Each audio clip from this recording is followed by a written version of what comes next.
beranian.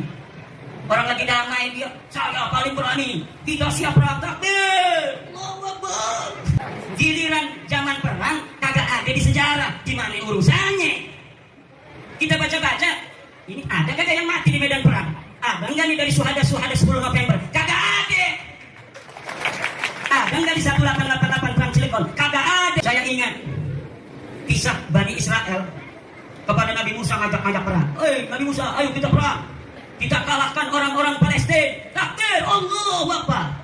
Giliran datang kewajiban perang kepada Nabi Musa, diumumkan pada Nabi Musa, wahai Bani Israel, betul seperti yang kalian inginkan. Sekarang sudah datang perintah berjihad melawan orang-orang yang memusuhi kita, Bani Israel. Besok kita akan perang. Siap. Diem aja. Itu yang takbir-takbir kemarin kagak ada yang mongol. Yang ada apa yang mereka katakan? Fadhhab anta wa rabbuka faqatila inna huna qa'idun. Hai Musa, kamu aja yang pergi sama Tuhanmu. Peranglah kamu dengan Tuhanmu. Kami di sini duduk enak-enakan. Itu orang Bani Israel, orang Yahudi. Bismillahirrahmanirrahim. Allahumma sholli ala sayyidina Muhammadin wa ala alihi wa sahbihi ajma'in. Amma ba'du. Jalana wa iyyakum min ahli khairi wa sa'ada fid dini wa dunya wal akhirah. Amin Allahumma amin. Semoga kita menjadi orang-orang yang selamat di dunia, selamat di akhirat, bisa mempertanggungjawabkan semua yang kita ucapkan, semua yang kita kerjakan. Amin Allahumma amin. Ini untuk siapapun. Setuju tidak setuju urusan tidak penting. Yang penting kita sepakat. Amin Allahumma amin. Lagi.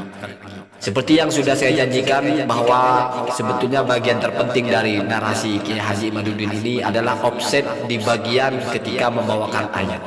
Sekarang telaah pertama adalah ketika menjelaskan ayat itu sendiri ada salah menyambungkan sebuah peristiwa. Fokus kepada ayatnya dulu. Perhatikan yang garis merah. Itu ayat yang dibaca oleh Kiai Haji Imaduddin. Ini bercerita tentang umatnya Nabi Musa yang memang tidak mau berperang. Jadi tidak berkaitan dengan mereka bersesumbar ingin berperang, lalu ketika disuruh berperang malah tidak mau berperang. Bukan. Memang ada dalam Al-Quran orang-orang yang berkuar-kuar minta agar diperintahkan untuk berperang, semangat berperang itu, tetapi setelah diperintahkan berperang malah tidak berperang. Tetapi bukan ini ayat, dan bukan umatnya Nabi Musa. Perhatikan, yang bergaris merah itu kan yang dibaca oleh Kiai Haji Imaduddin. Fadhhab anta wa rabbuka faqatila inna hahuna qa'idun. Wahai Musa, kamu saja yang berperang dengan Tuhanmu, kami di sini saja duduk. Kan begitu bahasanya. Ini sambungan dari ayat 21 karena ini ayat 24 surah Al-Maidah kalau tidak salah. Perhatikan redaksinya, tidak perlu saya bawakan tafsirnya. Cukup saya jelaskan sesuai dengan apa yang tertulis dalam kitab-kitab tafsir.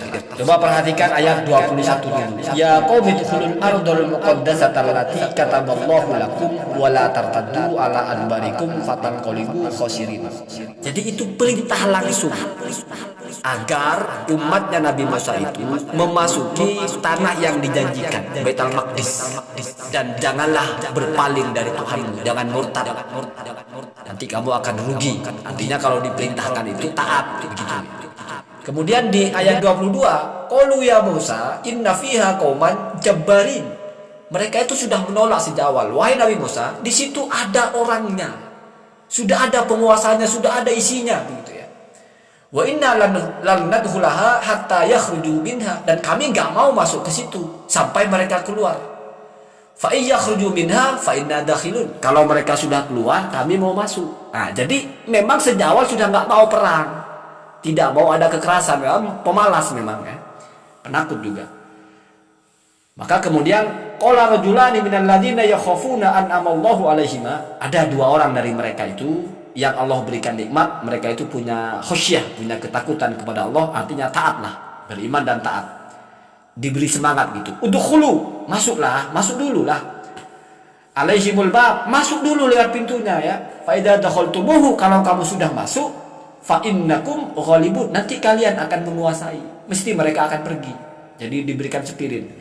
Tapi yang namanya memang sudah tidak mau perang, mereka malah menjawab, qalu ya Musa, mereka berkata, wahai Musa, inna lan nadkhulaha abada, kami tidak akan pernah memasuki tanah al-muqaddasah itu. Enggak akan kami masuk wahai Musa. Madamu fiha, selama mereka masih di situ. Lalu mereka itu requestnya, fadhaba anta wa rabbuka faqatila inna hahuna qaidun. Jadi kamu masuk saja dulu, kamu dengan Tuhanmu saja yang berperang mengusir mereka. Kami nunggu saja di sini. Nah gitu ya. Jadi memang sejak awal sudah malas. Jadi nggak ada mereka ini keluar-keluar mau perang. Jadi kan sudah tidak sesuai. Lalu ayat apa yang sesuai dengan deskripsi, yaitu keluar-keluar minta perang setelah diperintahkan perang malah tidak perang? Saya bacakan ayatnya. Nah ini dia, perhatikan. Ini ayat yang berbicara tentang orang yang keluar-keluar minta perang, setelah disuruh perang malah kabur. Bismillahirrahmanirrahim. Ini dalam Al-Baqarah ya. Jadi bukan Al-Maidah, lain cerita. Alam taro ilal mala'i min bani Israil min ba'di Musa. Jadi ini Bani Israel tapi setelah Nabi Musa. Jadi sudah bukan cerita tentang Nabi Musa. Memang tentang Bani Israel ya. Apa itu ceritanya? Itu qalu li nabiyyin lahum, ketika mereka meminta atau berkata kepada nabi mereka. Apa ucapan mereka itu? Ib'ats lana malikan nuqatil fi sabilillah. Wahai nabi, coba utus kepada kami atau coba jadikan di antara kami ini, angkat di antara kami ini penguasa atau pemimpin atau raja atau apa gitu, di mana akan mengajak kami untuk berperang di jalan Allah. Qala, maka nabinya menjawab, karena nabinya ini faham, ini umatnya ini penakut, pengecut, tapi sok-sok berkuar-kuar. Ada itu tafsirnya begitu ya. Jadi nabinya ini sudah menyaksikan keberanian umatnya, karena mereka tahu bahwa umatnya ini minal jubana, orang-orang penakut. Hal asaitum in kutiba alaikumul qitalu alla tuqatilu. Memangnya kalau diwajibkan perang, kalian mau perang? Nah, kira-kira begitu kalau kita terjemahkan bebasnya. Qalu, mereka menjawab sok pede. Wa malana alla nuqatila fi sabilillah wa qad ukhrijna min diyarina wa abnaina. Ada apa ya Rasul? Ada apa ya Nabi, kami tidak mau perang di jalan Allah? Sementara nyata-nyata kami sudah dirugikan. Kami diusir dari rumah-rumah kami. Kami terpisah dari keluarga kami. Nah, kira-kira begitu ya. Lalu falamma kutiba alaihimul qital, setelah beneran oleh Allah diwajibkan kepada mereka perang, tawallau, malah mereka itu ngibrit, berpaling, tidak mau, illa qalilan, kecuali sedikit saja. Jadi banyak yang lip sync minta perang, padahal posisinya mereka sudah dirugikan. Artinya untuk memperjuangkan hak mereka sebetulnya, tapi namanya penakut, nggak mau. Sedikit saja yang masih berani. Wallahu alimun bidzalimin. Maka sesungguhnya Allah itu tahu dengan orang-orang yang zalim. Nah, begitu ya. Memang di dalam tafsir ketika menafsirkan ayat ini disambungkan dengan ucapan Bani Israel tadi yang isinya, engkau saja ya Musa yang perang sama Tuhanmu, fadhab anta wa rabbuka faqatila inna hahuna qaidun, ya kami duduk saja. Memang ada kaitannya dengan itu. Tetapi justru sebagai redaksi jawaban dari sahabat Rasulullah ketika diajak berperang oleh Rasul, di mana tidak didahului dengan mereka keluar-keluar minta perang lalu diajak perang tidak mau, bukan begitu ya. Saya bacakan tafsirnya. Ini diambil dari tafsir Ibnu Katsir ya. Wa qala Ibnu Mardawi, akhbarana Abdullah bin Ja'far, akhbarana Ismail bin Abdullah, Haddasana Abdurrahman bin Ibrahim, Haddasana Muhammad bin Shu'aib, Anil Hasan bin Ayyub, An Abdillahi bin Nasikh, An Utbah ibni Abdis Sulami qala. Jadi begitu ya, kalau hadis itu ada rentetan orangnya. Jadi walaupun tidak tertulis di kitab, tapi jalur transmisi orangnya itu ada. Dan nanti bisa ditelaah orangnya ini bagaimana sehingga kuat ya. Apakah nasab harus seperti itu, nanti kapan-kapan kita bahas ya.